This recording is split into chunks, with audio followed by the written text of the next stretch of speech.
La Guerra Cristera. El 31 de julio de 1926 se promulgó la Ley Calles, que principalmente prohibía el culto público de la religión católica. Los obispos expresaron su desacuerdo con esta ley. En Aguascalientes, el obispo Valdespino explicaba que la falta de cultos solemnes en los templos obedecía al justo duelo, el luto y la tristeza que debe causarnos.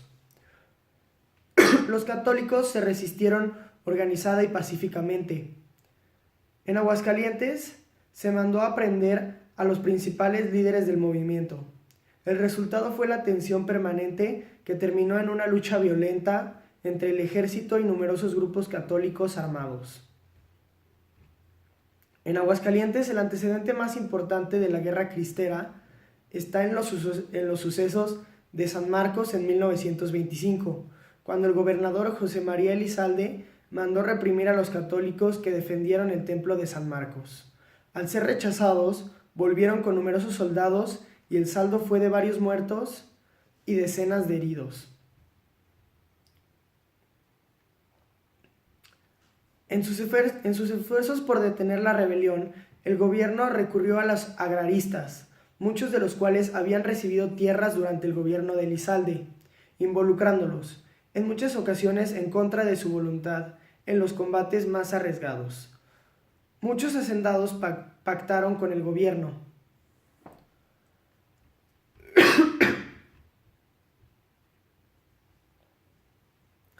El clero y varios grupos de católicos protestaron pacíficamente por el cierre de los templos y por la educación sexual y atea, mientras que los cristeros, encabezados por José Velasco y José María Ramírez, volvían a levantarse en armas en 1932, a pesar de que la jerarquía eclesiástica prohibía el uso de armas.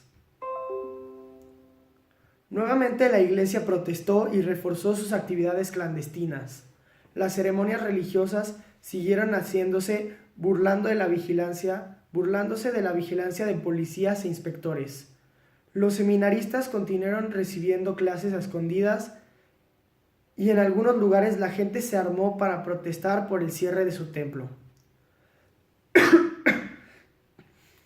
Los católicos organizados tuvieron una importante participación en estos años, sobre todo a través de la Acción Católica Mexicana, que protegía a sacerdotes perseguidos, conseguía casas para celebrar ceremonias religiosas, fundaba escuelas católicas en la clandestinidad, catequizaba a jóvenes y niños, impulsaba a grupos de obreros con el propósito de competir con el sindicalismo oficial.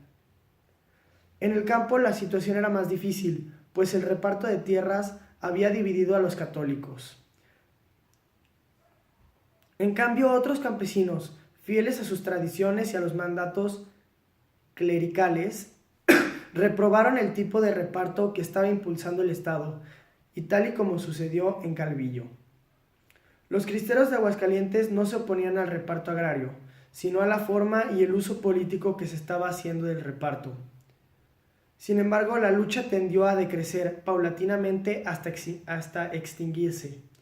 En agosto de 1935, José Velasco y Plácido Nieto fueron asesinados en pleno centro de la ciudad, y para 1936 prácticamente el movimiento cristero había sido eliminado de la entidad. La resistencia de los católicos y la tolerancia de los gobiernos de Aguascalientes permitieron que las medidas anticlericales no se llevaran a la práctica. En 1938, la misma política del gobierno federal favoreció esta tendencia hacia la moderación.